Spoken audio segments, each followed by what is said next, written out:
La suite de Culture Média. Tout à l'heure, les L5 seront avec nous pour chanter en live toutes les fans de ta vie, les flics. Alors que j'aperçois Olivier Pouls qui nous a rejoint très élégant dans son tablier de cuisine. Bonjour Olivier. Bonjour mon cher Thomas. Et j'ai la chance. Très bonne imitation. Bien sûr. J'ai la chance de recevoir Pas mal. ce matin celui qui a su mieux que personne traverser toutes les époques et fêter l'an dernier ses 60 ans de carrière.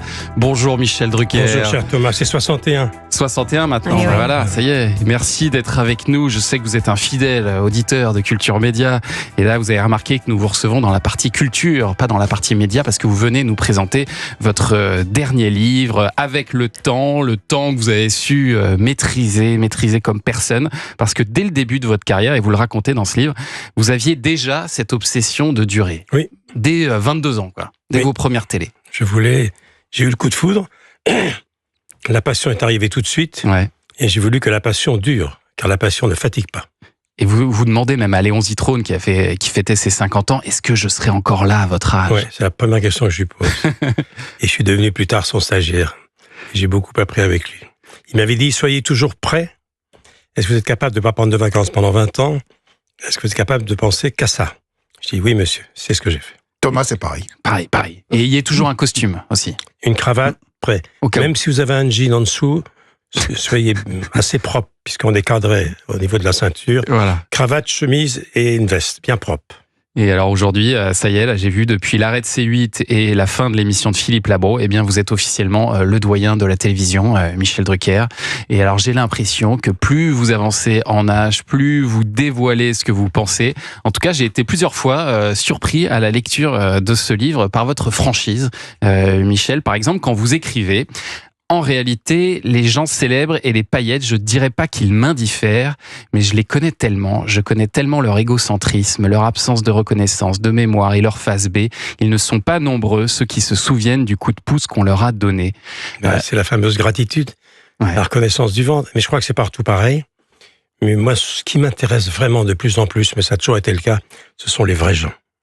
Mais c'est ça, mais c'est étonnant pour une personne qui a passé son temps à fréquenter les stars, justement. Toute votre carrière, ce sont des stars autour de vous. D'abord, mes deux dernières stars, et maintenant, ils sont rentrés dans mon panthéon. C'est le chirurgien qui m'a sauvé la vie, Ouais. qui s'appelle Paul Achour.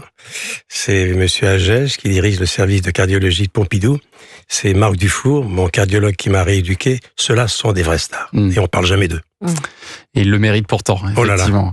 Et c'est vrai que vous racontez que vous avez été déçu par certaines stars qui viennent plus forcément en priorité sur votre canapé, Non, bah mais oui. qui préfèrent aller chez Léa Salamé ou Laurent Delahousse, Bien par sûr, à un exemple. moment donné, il faut se dire, voilà, on n'est plus dans le coup, on est vieux, alors il faut accepter que les attachés de presse amènent leurs clients d'abord chez Delahousse, normal, grosse audience. Vous y êtes Ensuite, allé vous aussi, d'ailleurs. Oui, alors j'étais très surpris que Laurent m'invite dimanche dernier sur le grand format, ça m'a Ouais. fait très plaisir.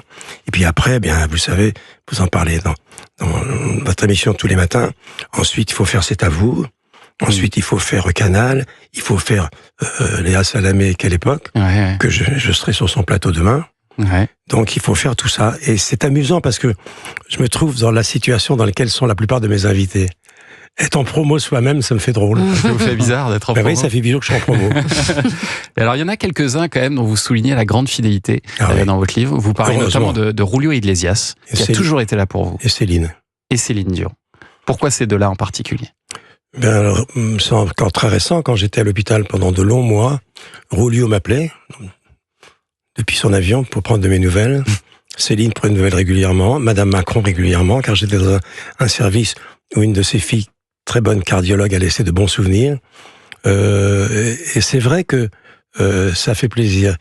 Et en général, ce sont les plus grands qui ont la mémoire. Plus de mémoire. Ouais, Ah oui, parce que mais les vrais gens, c'est bien aussi. Moi, j'ai le goût des autres. Hein. Vous citez aussi Alain Delon dans Oui. ce livre, dans Les Fidèles, qui a été un grand ami, un grand soutien, notamment quand vous avez perdu votre frère Jean, il était là. Ses bureaux étaient tout près de l'appartement de mon frère Jean, et quand mon frère Jean est mort, qui était mon idole, et c'est le drame de ma vie, je m'en suis jamais remis, ben, il m'a appelé à minuit pendant 2 mois pour savoir si je dormais.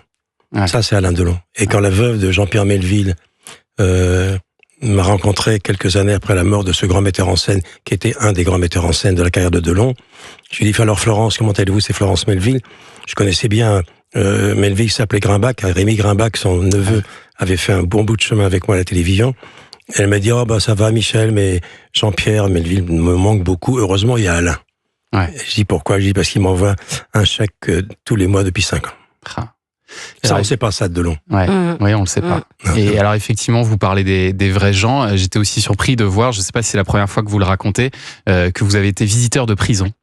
Oui, j'en avais pas le titre. Et un jour, Robert Badinter, qui était garde des Sceaux, m'a dit, mais dites-moi, Michel Drucker, j'ai appris que vous alliez dans les prisons. Je dis oui. J'avais rencontré le directeur d'une prison professionnellement, sur mon plateau, à Caen. Et j'ai dit, j'aimerais bien... Alors, j'ai pas le titre de visiteur de prison, mais je l'ai fait pratiquement clandestinement pendant 2 ans. Et qu'est-ce que vous y avez appris? Ben d'abord, j'ai appris que les prisonniers regardent mes émissions, parce que quand je rentrais dans les cellules, pour les longues peines, notamment c'était à Caen, il y a un prisonnier qui me dit, je suis content de te voir, tiens, regarde. Et j'avais une photo de moi avec mon chien sur mon mur, qui suivait de prison en prison, parce qu'il a fait plusieurs prisons, il avait une longue peine. J'ai beaucoup appris, et je continue à répondre aux courriers des prisonniers, car la télévision est très importante pour moi. Je sais qu'ils nous écoutent aujourd'hui. Et alors, dans votre livre, vous dites qu'aujourd'hui, tout va trop vite dans les médias, qu'une promo, ça dure 5 minutes chrono. Eh ben, figurez-vous que dans un instant, on va continuer à parler de votre livre, Michel Drucker. Si je suis trop bavard, Thomas, vous m'arrêtez. Ah non, jamais. Ça, jamais. Michel Drucker, trop bavard, jamais. Europe 1. Vous écoutez Culture Média sur Europe 1, 9h30, 11h avec Thomas Hill. Et ce matin, Thomas, vous recevez Michel Drucker qui se confie, qui vous dit tout dans son nouveau livre Avec le temps. Il est sorti depuis 2 jours maintenant aux éditions Albin Michel.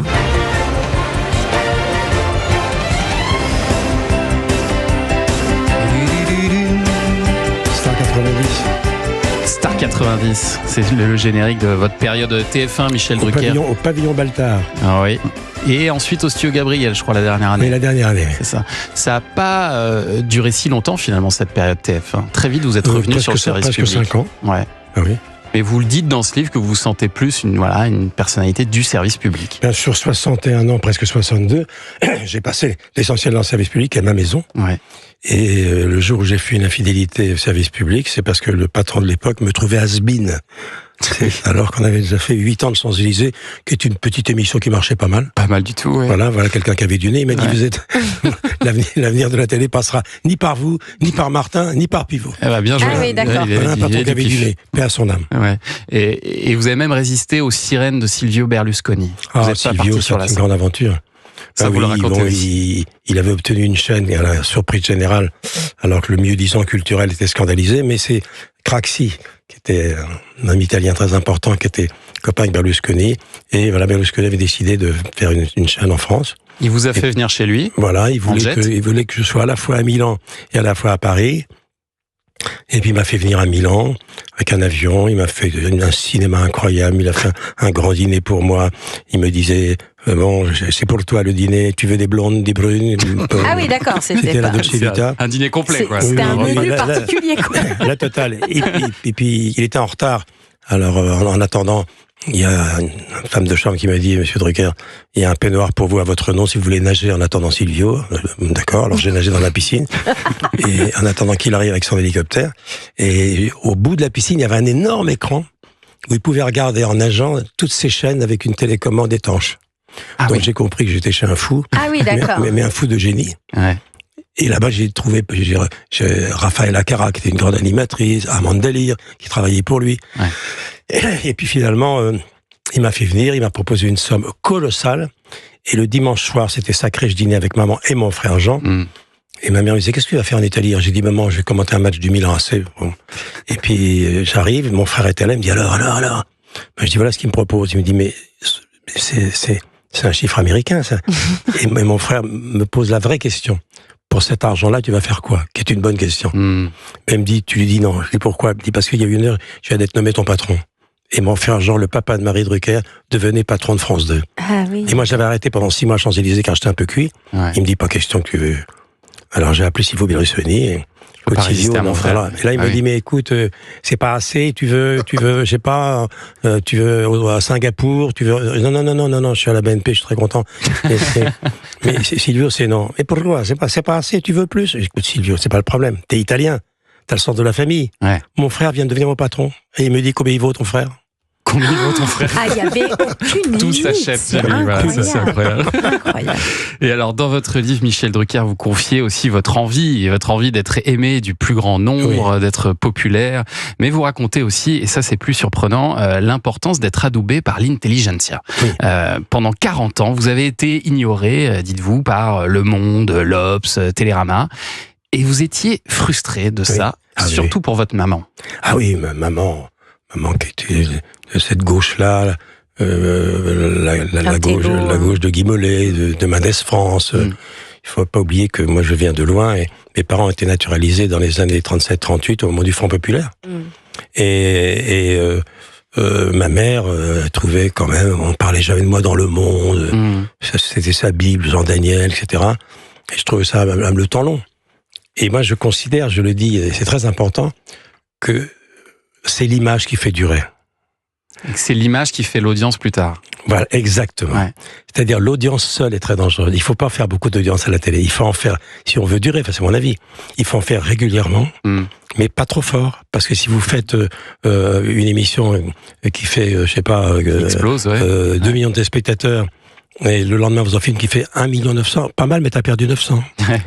Donc il faut pas faire attention à ça. Et même, je suis, Thomas, très très honnête, maintenant je les regarde beaucoup moins les sondages, parce qu'en 60 ans, j'ai vu que les gens étaient extrêmement fidèles.